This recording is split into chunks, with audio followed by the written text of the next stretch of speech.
10-nji ýylda geçirilen Ministrler Kabinetiniň giňişleýän mejlisinde hormatly prezidentimiz buyrugy gol çekdi. Resminama laýyklykda 2024-nji ýylda Türkmenistanyň ýokary okuw mekdeplerine vilayetler Aşgabat we Arkadan şäherleri boýunça okuw kabul etmek meýilnamasy.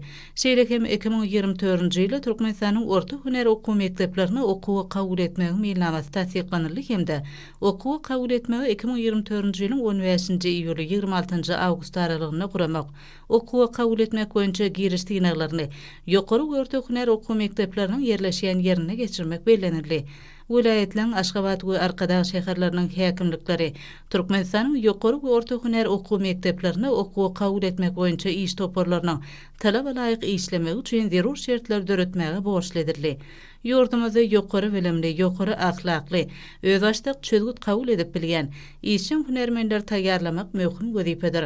Arkadaly gahrman serdarymyzyň belleşi ýaly dünýäde intellektual we teknolog bäteşliň döwrüne bilim döwletimiziň döwrüň talabyna laýyklykda hemme taraplaryň ösmegini öpçün edip biljek kesgitleji şert bolup durýar. Ýurdumyzyň ýokary okuw mekdepleri daraşgärlere giň ugrulary boýunça bilim almagy hödürlige. Şunda bowrlaň üssü ýygyderli getirilge, täze hünerler açylge.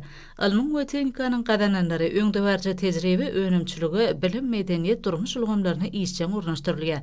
Jemgyýetiň ruhy, durmuş, ykdysady we medeni ösüşiniň esasy ýokmuny, bilim siýasatynyň ileri tutulmagynyň kanunçylyk taýdan berkidilmegi, bilim hakyna Türkmenistanyň kanunyny öz beýany tapýar.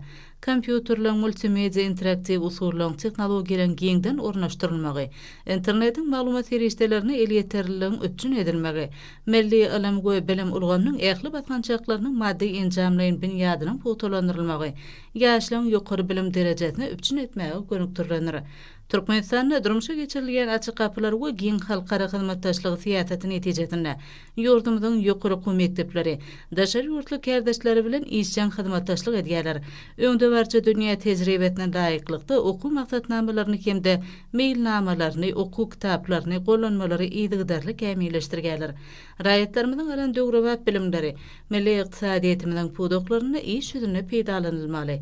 Çünki häzirki wagtda ykdysadyýetimiziň ähli pudoklaryny öňde barça tehnologiýalary, innovasiýalary ornaşdyrmak boýunça giň möçörli özgertmeler maksatnamalary durmuşa geçirilýär. Fitnadir Teýdädinäki Türkmen Döwlet Mugallimçilik Institutynyň ýurdumyzyň ähli künjeginiň dalaşgärligiň resminamalaryny kabul edýänligi bellenmäge münasipdir.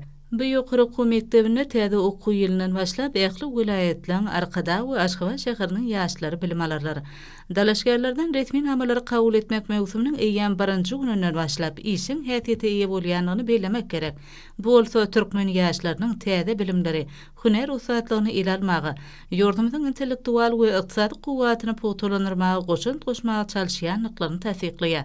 Şeýlelikde ýurdumyzyň ýaş raýatlaryna ýokary kili bilim almak hemde hüner saýlamak üçin giň mümkinçilikler döredilge. Şoňa görä biz Türkmenistanyň rowşan geljegi bar diýip anamlaýdyp biler. Sebäbi hormatly prezidentimiziň durmuş ugurly siýasaty, şol sany milli bilim ulgamyny ösürmek boýunça alyp barýan siýasaty munyň şeýle bolmagyna ýardam berýär.